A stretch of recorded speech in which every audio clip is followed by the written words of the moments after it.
of my talk today, I'll be talking about spirituality and healing, and then I'll talk about what we're doing at Umsamo Institute and introduce you guys to an important term called IKS, Indigenous Knowledge System, which you guys should remember that and go home and Google afterwards.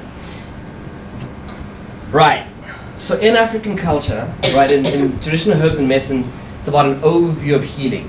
We don't see just the physical, we see three parts to you: the body, mind, and spirit. The body is what you're sitting in right now, that's the vessel, your ears, nose, mouth, your knees and elbows. The mind is your brain, right? That's the computer box of the body. That's everything that's processing right now. Your eyes are seeing me, sending it back to the back of your head and the occipital lobe. You know, then your ears are hearing me as well, and processing all that information. That's the mind, that's the brain.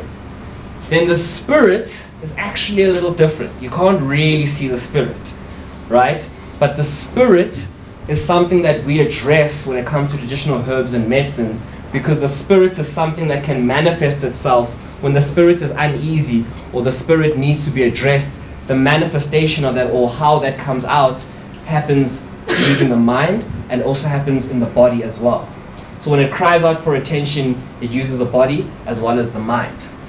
So in African culture, we've always been a very resourceful group of individuals here in Africa, and we never wrote anything down. So we had to make sure that knowledge and wisdom and forms of healing passed down from generation to generation.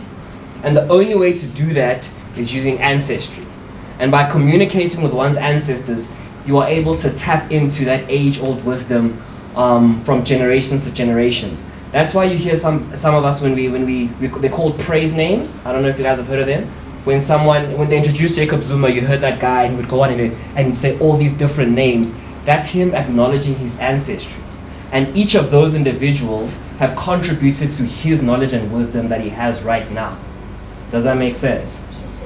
So so we couldn't write down, but what we didn't write down, our ancestors passed. That's why the spirit is so important to us, because that's our library.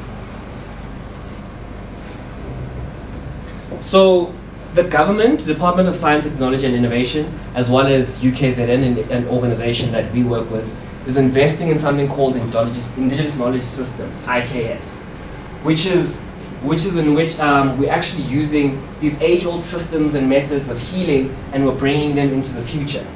But unfortunately, years and years ago, they didn't have the kind of science and technology that we have now. That's why when you take a Panado, or when you take an aspirin, or when you use Dettol, you can be certain that you know exactly how it's going to work, why it's going to work. You know the metabolism, the pharmacokinetics behind it, the dynamics behind it. Even your dosage is very different to mine because we use science. But now what it's about, and especially what we're doing at Umsamo, is we're taking what we've done previously, right, and we're using science to incorporate it. So that's what IKS is. It's about indigenous knowledge and wisdom to solve our problems right now.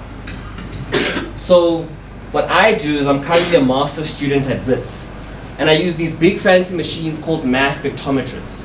Now mass spectrometers are basically, they're able to analyze any compound in any shape or form.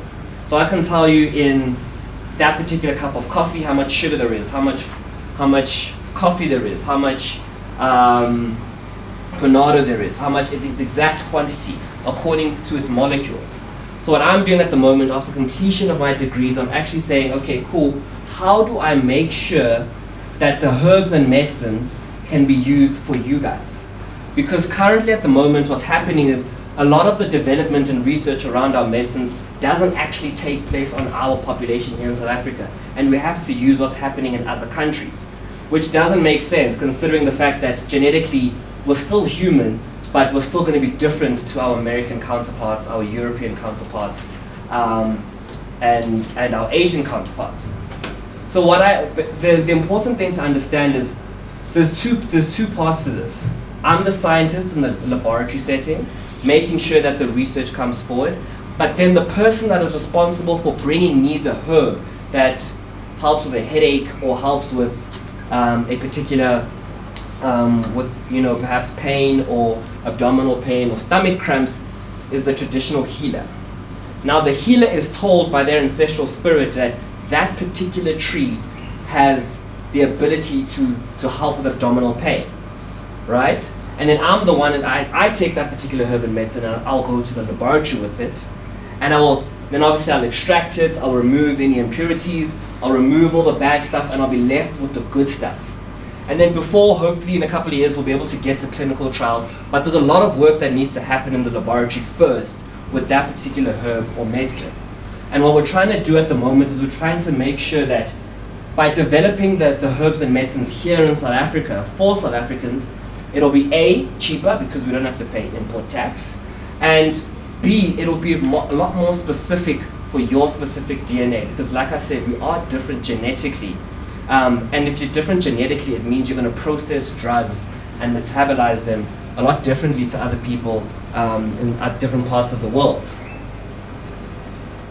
So at Umsamo, we believe in the 3 Ps: preserve, protect, and promote. So preservation is a form of documentation and recording. So we develop a lot of research and literature around traditional herbs, healing, and medicine, and we publish those. And then once you've published them, we then go as far as using the legal system to make sure that we're trademarking, we're copywriting, and we're ensuring that the intellectual property and the rights to intellectual property remain here in South Africa. Because I'm sure you guys wouldn't want someone, you wouldn't want someone to cure HIV, and it's a South African, and only to find out that an American stole the rights to it. So we make sure that the rights remain here in Africa, and that the royalties are due here in Africa.